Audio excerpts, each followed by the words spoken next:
Para petani muda, selamat datang di podcast kami dengan aku Raditya sebagai host di sini dengan NIM akhir 1020 dari Prodi Penyuluhan Pertanian Angkatan 24. Nah, di sini aku nggak sendirian nih. Jadi hari ini aku ditemani co-host. Say hi untuk co-host kita. Halo semuanya, aku Airin Iflahah dengan NIM akhir 1016 dari Prodi Penyuluhan Pertanian Angkatan 24 sebagai co-host kita pada podcast kali ini. Mana nih Airin aktivitas kuliahnya hari ini? Aktivitas kuliah alhamdulillah baik, walaupun every time ya Allah ya Allah. Kalau Radit sendiri gimana nih aktivitas kuliahnya? Baik kok, walaupun nggak jauh beda dari kamu. Oh iya, ngomong-ngomong hari ini podcast kita akan membahas apa ya? Tema podcast kita hari ini adalah komunikasi pembangunan pertanian dan kita mengambil judul strategi komunikasi untuk mendorong inovasi dalam pembangunan pertanian berkelanjutan. Wah, topik yang cukup menarik untuk dibahas. Kali ini siapa yang akan menjadi narasumber kita? Yang akan menjadi narasumber kita hari ini adalah mahasiswa Fakultas Pertanian Universitas Jember, yaitu Alzara dan Jansen. Selamat datang di podcast kita Alzara dan Jansen. Say hi untuk Alzara dan Jansen. Halo semua, perkenalkan aku Alzara, mahasiswa Universitas Jember Angkatan 24 Prodi Penyuluhan Pertanian. Halo Re, perkenalkan aku Jansen, mahasiswa Universitas Jember Angkatan 24 Prodi Penyuluhan Pertanian. Mana nih Alzara sama Jansen aktivitas kampusnya? Cukup baik, walaupun banyak gempurannya. Baik kok, walau banyak gebrakannya. Wah, ternyata kita tidak berbeda jauh. Nah, karena sesi perkenalan sudah selesai, mari kita kembali ke topik podcast kita hari ini. Selamat mendengarkan semua. Pada hari ini kita akan membahas pentingnya strategi komunikasi untuk mendorong inovasi dalam pertanian berkelanjutan. Pertanian bukan hanya tentang menghasilkan pangan, tetapi tentang bagaimana menjaga lingkungan dan meningkatkan taraf hidup. Oh iya, apa sih pertanian berkelanjutan itu? Mari kita mulai dari pengertian pertanian berkelanjutan.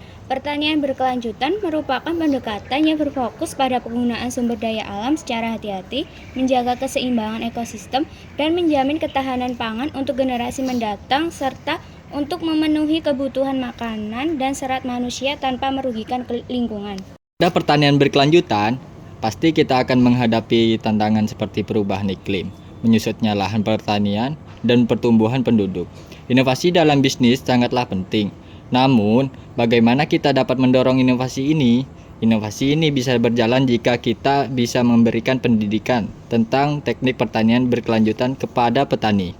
Tapi ada satu faktor terpenting dalam mendorong inovasi pertanian berkelanjutan.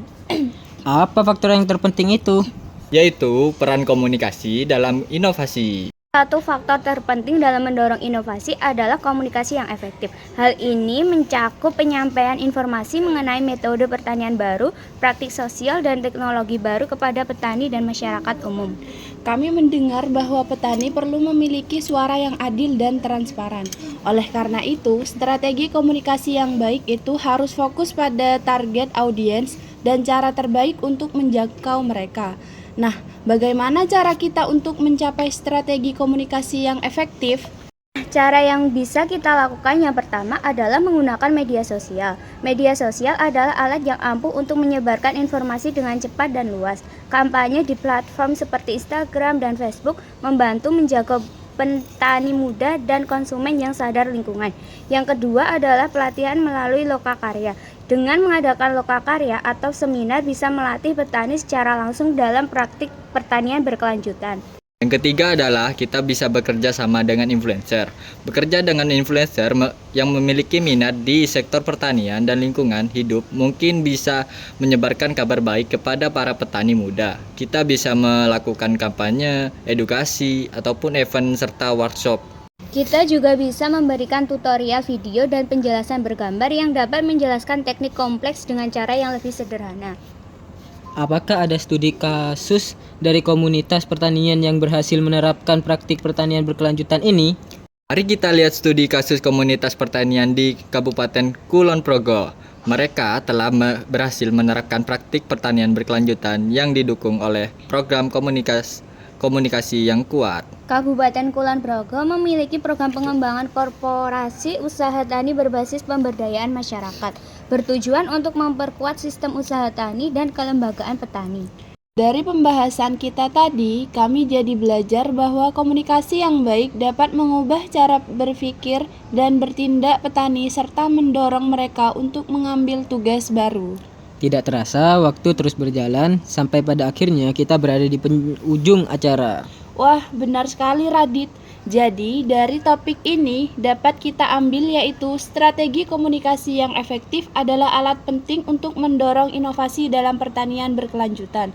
Mari kita lakukan yang terbaik untuk menyebarkan informasi dan mendukung petani dalam perjalanan mereka menuju pertanian berkelanjutan. Terima kasih kepada narasumber kita hari ini ya, yang telah memberikan banyak pengetahuan kepada kita tentang pertanian berkelanjutan. Terima kasih juga kepada para pendengar yang telah mendengar podcast kita di awal sampai akhir. Aku Raditya Ramadhani Pratama pamit undur diri. Dan aku Airin juga pamit undur diri. Sampai bertemu kembali pada podcast selanjutnya. Sampai jumpa lagi semuanya.